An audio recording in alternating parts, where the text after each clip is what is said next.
What starts here changes the world. I have a few suggestions that may help you on your way to a better world. And while these lessons were learned during my time in the military, I can assure you that it matters not whether you ever served a day in uniform. It matters not your gender, your ethnic or religious background, your orientation, or your social status. Our struggles in this world are similar, and the lessons to overcome those struggles and to move forward, changing ourselves and changing the world around us, will apply equally to all. So here are the 10 lessons I learned from basic SEAL training that hopefully will be of value to you as you move forward in life. Every morning in SEAL training, my instructors, who at the time were all Vietnam veterans, would show up in my barracks room, and the first thing they'd do was inspect my bed. If you did it right, the corners would be square, the covers would be pulled tight, the pillow centered just under the headboard, and the extra blanket folded neatly at the foot of the rack. It was a simple task, mundane at best, but every morning we were required to make our bed to perfection. It seemed a little ridiculous at the time, particularly in light of the fact that we were aspiring to be real warriors, tough, battle-hardened SEALs. But the wisdom of this simple act has been proven to me many times over. If you make your bed every morning, you will have accomplished the first task of the day. It will give you a small sense of pride, and it will encourage you to do another task, and another, and another. And by the end of the day, that one task completed will have turned into many tasks completed. Making your bed will also reinforce the fact that the little things in life matter. If you can't do the little things right, you'll never be able to do the big things right. And if by chance you have a miserable day, you will come home to a bed that is made, that you made. And a made bed gives you encouragement that tomorrow will be better. So if you want to change the world, start off by making your bed.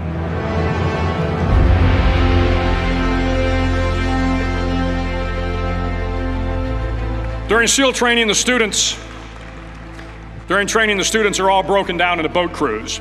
Each crew is 7 students, 3 on each side of a small rubber boat, and 1 coxswain to help guide the dinghy. Every day your boat crew forms up on the beach and is instructed to get through the surf zone and paddle several miles down the coast. In the winter, the surf off San Diego can get to be 8 to 10 feet high, and it is exceedingly difficult to paddle through the plunging surf unless everyone digs in. Every paddle must be synchronized to the stroke count of the coxswain. Everyone must exert equal effort, or the boat will turn against the wave and be unceremoniously dumped back on the beach. For the boat to make it to its destination, everyone must paddle. You can't change the world alone. You will need some help. And to truly get from your starting point to your destination takes friends, colleagues, the goodwill of strangers, and a strong coxswain to guide you. If you want to change the world, find someone to help you paddle. Over a few weeks of difficult training, my SEAL class, which started with 150 men, was down to just 42. There were now 6 boat crews of 7 men each. I was in the boat with the tall guys, but the best boat crew we had was made up of the little guys, the Munchkin crew we called them. No one was over 5'5". The Munchkin boat crew had 1 American Indian, 1 African American, 1 Polish American, 1 Greek American, 1 Italian American, and 2 tough kids from the Midwest. They out-paddled, outran, and outswam all the other boat crews. The big men in the other boat crews would always make good-natured fun of the tiny little flippers the Munchkins put on their tiny little feet prior to every swim. But somehow these little guys from every corner of the nation and the world always had the last laugh, swimming faster than everyone and reaching the shore long before the rest of us. SEAL training was a great equalizer. Nothing mattered but your will to succeed, not your color, not your ethnic background, not your education, not your social status. If you want to change the world, measure a person by the size of their heart, not by the size of their flippers. Several times a week, the instructors would line up the class and do a uniform inspection. It was exceptionally thorough. Your hat had to be perfectly starched, your uniform immaculately pressed, your belt buckle shiny and void of any smudges. But it seemed that no matter how much effort you put into starching your hat or pressing your uniform or polishing your belt buckle, it just wasn't good enough. The instructors would find something wrong. For failing the uniform inspection, the student had to run, fully clothed, into the surf zone. Then wet from head to toe, roll around on the beach until every part of your body was covered with sand.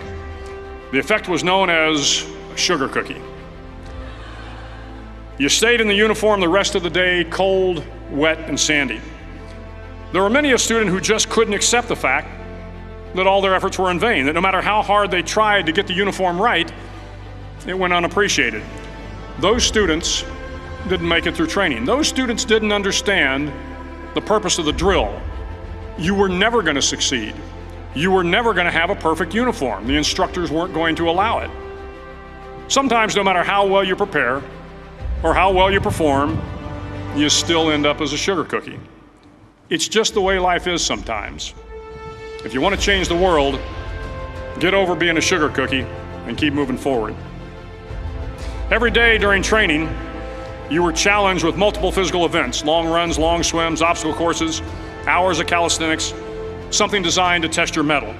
Every event had standards, times you had to meet. If you failed to meet those times, those standards, your name was posted on a list, and at the end of the day, those on the list were invited to a circus. A circus was 2 hours of additional calisthenics, designed to wear you down, to break your spirit, to force you to quit. No one wanted a circus. A circus meant that for that day, you didn't measure up. A circus meant more fatigue, and more fatigue meant that the following day would be more difficult and more circuses were likely. But at some time during SEAL training, everyone made the circus list. But an interesting thing happened to those who were constantly on the list. Over time, those students who did 2 hours of extra calisthenics got stronger and stronger. The pain of the circuses built inner strength and physical resiliency. Life is filled with circuses. You will fail. You will likely fail often. It will be painful. It will be discouraging. At times, it will test you to your very core. But if you want to change the world, don't be afraid of the circuses. At least twice a week, the trainees were required to run the obstacle course. The obstacle course contained 25 obstacles, including a 10-foot wall, a 30-foot cargo net, a barbed wire crawl, to name a few. But the most challenging obstacle was the slide for life. It had a 3-level, 30-foot tower at one end and a 1-level tower at the other. In between was a 200-foot-long rope. You had to climb the 3-tiered tower, and once at the top, you grabbed the rope, swung underneath the rope, and pulled yourself hand over hand until you got to the other end. The record for the obstacle course had stood for years when my class began in 1977. The record seemed unbeatable until one day a student decided to go down the slide for life head first. Instead of swinging his body underneath the rope and inching his way down, he bravely mounted the top of the rope and thrust himself forward. It was a dangerous move, seemingly foolish and fraught with risk. Failure could mean injury and being dropped from the course. Without hesitation, the student slid down the rope perilously fast.